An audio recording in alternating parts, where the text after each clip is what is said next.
রাজবাড়ীর দৌলতদিয়া ফেরিঘাটে বাসডুবির ঘটনায় এখনো একজন নিখোঁজ রয়েছে। সকালে শুরু হয়েছে তৃতীয় দিনের উদ্ধার অভিযান। এ নিয়ে আরও জানাতে দৌলতদিয়া ফেরিঘাট থেকে যুক্ত হচ্ছেন সহকর্মী দেবাশিস বিশ্বাস। দেবাশিস, আপনি তো সকাল থেকে উদ্ধার অভিযানের সবশেষ তথ্য জানাচ্ছিলেন। নিখোঁজ যিনি, তাকে পাওয়া গেল কিনা সবশেষ জানাবেন।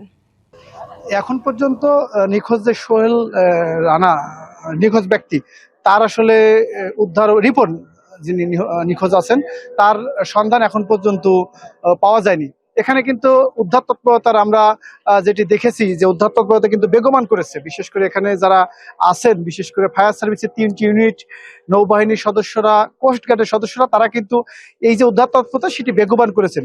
কিছুক্ষণ আগে তারা পদ্মার যে বিস্তীর্ণ অঞ্চল, সেখানে তাদের যে বোট, সেটি নিয়ে কিন্তু তারা পদ্মার উপরে তারা আসলে সাদা চোখে দেখেছেন যে কোনো ভাসমান মরদেহ আছে কিনা। ঠিক মিনিট 20 আগে এই যে যেখানে ফেরিটি আসলে ফেরি থেকে বাসটি ডুবে যায়, সেখানে কিন্তু ডুবুরি দল নেমেছিল। আমরা একটু কথা বলবো, এখানে দেওয়ান সোহেল রানা আছে, ফায়ার সার্ভিসের একজন কর্মকর্তা, তার কাছ থেকে আসলে উদ্ধার অভিযান সম্পর্কে শুনবো। সবশেষ কি তথ্য আছে আপনাদের কাছে? ধন্যবাদ। আপনারা জানেন যে গত পরশুদিন থেকে আমরা এই উদ্ধার কাজ করছি। সঠিক মিসিংয়ের কোনো সংবাদ এখনো আমরা পাই না। তবে গতকালকে বালিয়াকান্দির একজন মহিলা, মুক্তা নামী মহিলা, তার ভাই রিপন, তার ভাই রিপন, সে ঢাকায় একটা ইটের ভাটায় চাকরি করে।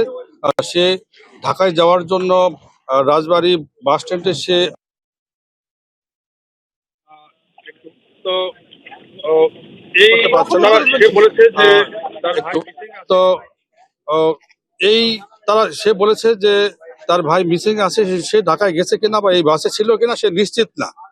তারপরেও আমরা অনিশ্চিত ভাবে আমরা ধরে নিয়েছি যে সে মিসিং আছে। সেই হিসাবে আমরা নেভি এবং ফায়ার সার্ভিস, কোস্টগার্ড সহকারে আমরা একত্রে দুটা ভাগ হয়ে একটা ভাগ আমরা স্পিড বোট দিয়ে আমরা ভাসমান এই বিস্তীর্ণ এলাকা, আমরা এই পর্দার বিস্তীর্ণ এলাকা আমরা সার্চ করছি। এখন কিছুক্ষণ আগেও করে আসলো, কিছুক্ষণ আগেও আপনারা দেখছেন যে আমাদের যে ডুবুরিটি। রাজবাড়ীর দৌলতদিয়া ফেরিঘাটের উদ্ধারের সবশেষ জানাচ্ছিলেন আমাদের সহকর্মী দেবাশিস বিশ্বাস।